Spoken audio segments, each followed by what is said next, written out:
Hello বন্ধুরা, সবাই কেমন আছেন? আমি মনোলিনা আয়ারল্যান্ড থেকে আমার নতুন একটি ব্লগে আপনাদের অনেক অনেক স্বাগত জানাই। তো আগের দিন রাত্রেই আমি মাছগুলো বার করে রেখেছি বরফ ছাড়বার জন্য।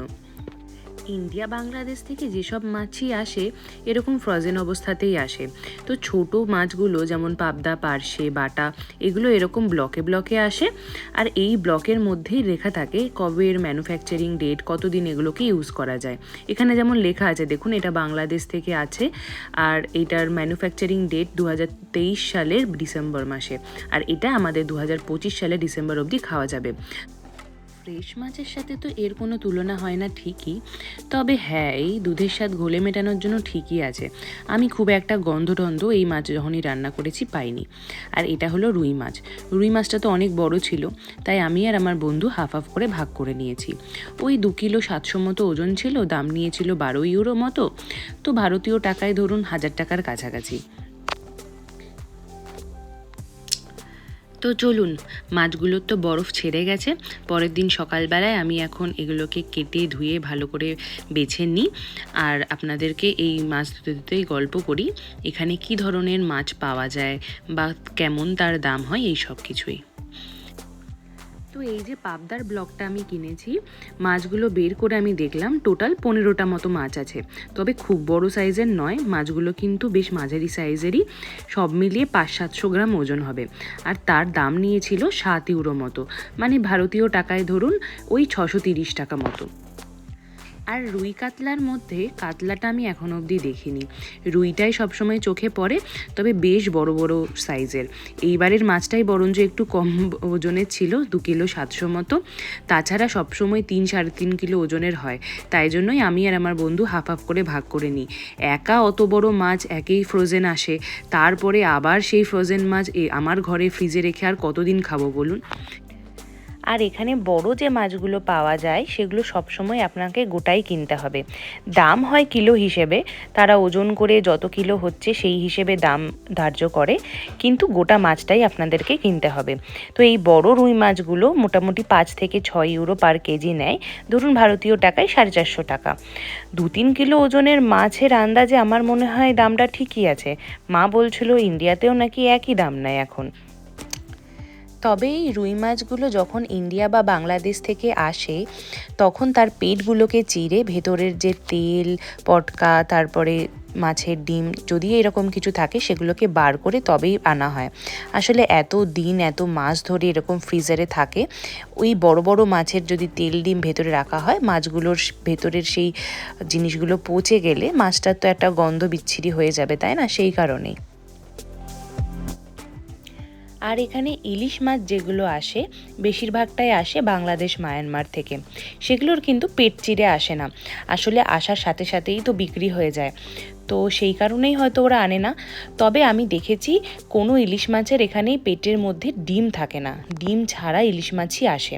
তবে ইলিশ মাছের স্বাদ কিন্তু আমার বেশ ভালো লাগে। আসলে 1-1.5 কিলো ওজনের ইলিশ পাওয়া যায়, তো সেই ইলিশগুলোর স্বাদ তো এমনিই হয়, তাই না? যত বড় ইলিশ মাছ তত ভালো টেস্ট। আর এখানে ইলিশের দাম নেয় মোটামুটি ওই 19 থেকে 20 ইউরো মতো, মানে ভারতীয় টাকায় 1800 থেকে 2000 টাকা পার কিলো। তবে ইলিশ এখানে এলে সাথে সাথে বিক্রি হয়ে যায়, পাওয়াই যায় না। সেদিন গেলাম যে একটা ইলিশ মাছও পেলাম না, জানেন। এরপরে একদিন পেলে আপনাদেরকে এনে নিশ্চয়ই দেখাবো। কথা বলতে বলতে আমার মাছ ধোয়া, মাংস বাছা সব হয়ে গেছে। এবারে আমি ওই মাছের মাথা একটুখানি ছিল আর এই পাবদা মাছগুলোকে একটু নুন হলুদ মাখিয়ে রেখে দিচ্ছি। আজকে এটা আমি রান্না করব না, এইটা শুধু এই বরফ ছাড়িয়ে নুন হলুদ মাখিয়ে ফ্রিজে আবার রেখে দেবো, কাল সকালে এটা রান্না করব।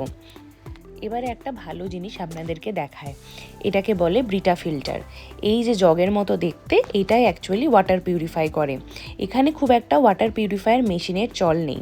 লোকেরা বেশিরভাগই যে জল ট্যাপ ওয়াটারে আসে সেটাই খায়, সেটা দিয়েই রান্না করে, বলে সেটা কোনো ক্ষতিকারক নয়। তবে আমাদের মনের খুঁতখুঁতানি দূর করতে এই ব্রিটা ফিল্টারও এখানে বিক্রি হয়। যারা চায় যে আরও জলটাকে পিউরিফাই করে খাবে, তারা এটাকে ইউজ করতে পারে। তো আমার কাছে একটা অলরেডি ছিল, ছিল, তবে এইটা আমি ভালো একটা ডিলে পেয়েছি। এই কিছুদিন আগে সেল দিচ্ছিল বলে। এই ফিল্টারটা সাধারণত 15-16 ইউরো মতো দাম হয়, তবে এইটা আমি অফারে এখন পেয়েছি 8 ইউরো মতো, ওই ভারতীয় টাকায় ধরুন 720 টাকা। তো এই ফিল্টারটার মধ্যে যখন আপনি জল ভরবেন, এই ওপরে যে কন্টেনারটা আছে সেই কন্টেনারটায় প্রথমে জল ভরে, তারপরে সেখান থেকে ধীরে ধীরে ওই ফিল্টারটার মাধ্যমে জলটা চুইয়ে চুইয়ে নিচে পড়ে। এসব করে যাই, এবার ঝটপট আমি রান্নাটা সেরে ফেলি। তো বেশি কিছু বানাবো না আজকে সন্ধেবেলায়, মাছটা তো কালকে বানাবো বললামই। আর আজকে এখন সন্ধেবেলায় বানাচ্ছি চিকেন শাহি কোরমা, তার সাথে লুচি। বন্ধু আসছে, ও লুচি খেতে খুব ভালোবাসে, আমিও খুব ভালোবাসি, তবে একার জন্য করতে তো ইচ্ছা করে না। সেই কারণেই আর কি ভেবেছি ও আসলে আজকে এই লুচি আর এই চিকেন কোরমা খাবো।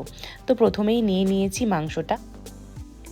এবার টক দই আর বেরেস্তার একটা পেস্ট বানিয়ে সেই পেস্টটা দিয়ে মাংসটাকে ম্যারিনেট করব।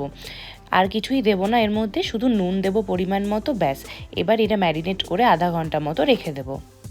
এখানে বেরেস্তা রেডিমেড কিনতে পাওয়া যায়, সেটাই আমি ইউজ করেছি। তবে আপনারা চাইলে বাড়িতে ওই ছাকা তেলে পেঁয়াজগুলোকে সরু সরু করে কেটে ভেজে নিয়েও বানাতে পারেন।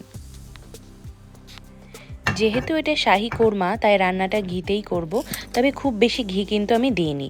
ওই 2 চা চামচ মতো ঘি দিয়ে আমি গরম করে নিলাম।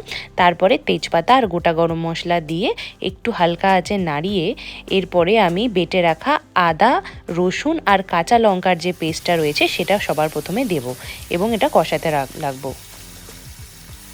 এরপরে হালকা মশলাটা কষে এলে আমি 1.5 খানা পেঁয়াজ আলাদা করে বেটে রেখেছি, সেই পেঁয়াজ বাটাটা দিয়ে মশলাটা আবার ভালো করে কষাতে শুরু করব। মশলাটা ভালো মতো কষে এলে এরপরে আমি এর মধ্যে জিরে গুঁড়ো, ধনে গুঁড়ো আর কিছুটা জায়ফল জয়িত্রী গুঁড়ো করে রেখেছি, সেই গুঁড়োটা দিয়ে ভালো করে এই পেস্টটার সাথে মিশিয়ে নেব। আর গুঁড়ো মশলাগুলো যাতে পুড়ে না যায় তার জন্য অল্প অল্প করে জল দিয়ে মশলাটা ভালো করে কষাতে শুরু করব। এরপর আমি একটা বাটিতে পেস্তা আর পোস্ত অল্প কিছুটা নিয়ে বেটে রেখেছিলাম, তো সেই বাটাটাই দিয়ে দিলাম আর ভালো করে মশলাটা আবার কষাতে থাকলাম। পেস্তা না থাকলে অন্য যে বাদাম থাকবে আপনারা সেটাই দিতে পারেন, কোনো অসুবিধা নেই। তারপরে ম্যারিনেট করা চিকেনটা দিয়ে ভালো করে এবার মাংসটা আমি কষাচ্ছি। মাংসটা এবার ভালো করে নাড়িয়ে চাড়িয়ে আমি ঢাকা দিয়ে 5-7 মিনিট রাখলাম।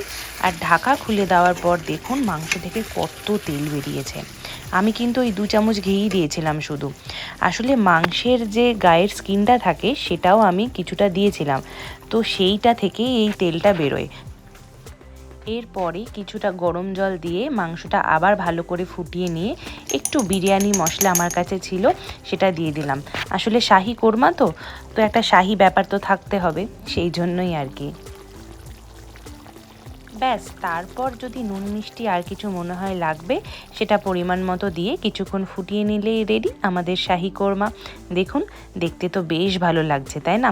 আপনারাও বাড়িতে পারলে একদিন ট্রাই করবেন। আর ওই যে রান্না করতে করতে চলে এসেছে আমার বন্ধু, তার সাথে কিছুক্ষণ গল্প করে টোরে আমি রাত্রেবেলা এবার লুচি বানাতে বসলাম। আর এই লুচি বানাতে গিয়ে হলো এক কাণ্ড।